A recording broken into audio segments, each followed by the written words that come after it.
In the morning, after arriving at the hotel, I arranged my room and went to the manager to inquire about The gentleman looked up from his paper and said, "Are you also in the same business?"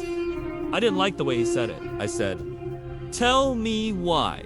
The manager said, "If that's the case, then I feel it's my duty to warn you. Otherwise, what happened to Somerton will happen to you." What else happened? Somerton has been punished. What'll happen next? He is suffering the consequences of trespassing on the ancient tomb temple. He won't have to suffer for long, I think.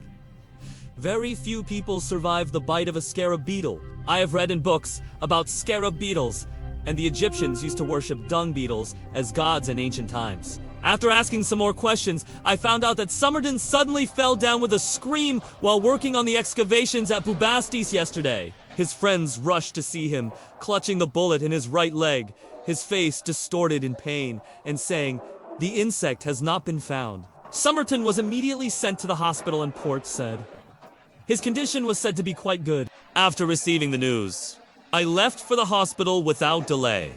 I took with me the medicine Miraculol that I had prepared. In the country, people who had been bitten by the bark of a tree and the seeds of a crab had recovered after taking a single dose of this medicine. When I got to the hospital, I saw that the gentleman was in a really critical condition.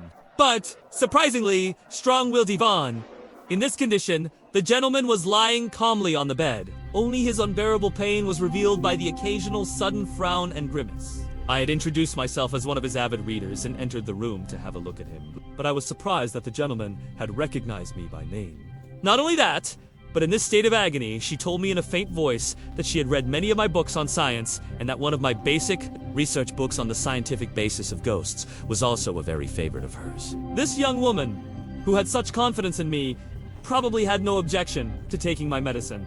When I returned to the hotel, news came in shortly before 3:30 that Somerton was feeling much better. There was no fever. The blueness of his body had disappeared and the pain was much less. I had no doubt that he would be completely cured by tomorrow morning. Tomorrow morning I must meet Somerton and propose to take him with me for a few days.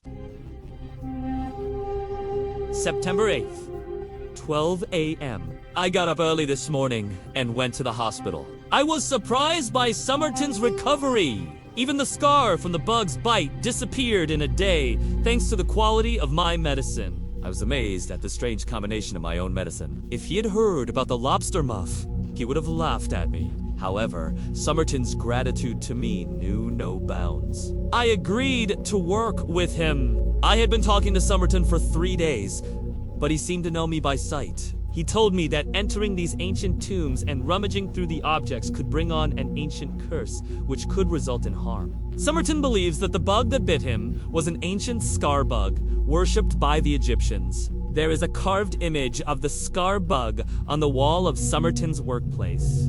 He is working in Bubastis, where there is a cat burial temple. Cats are mummified. They're in the same way as people were mummified. I decided that when I had the time and opportunity, I would explore those strange burial chambers. I remembered my pet cat Newt.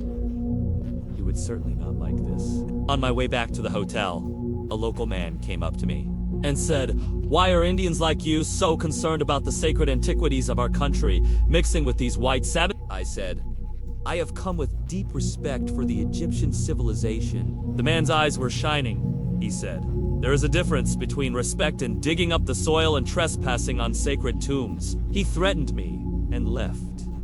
I decided to help Somerton with his work, and that too, in a calm manner. I was filled with excitement and thrill.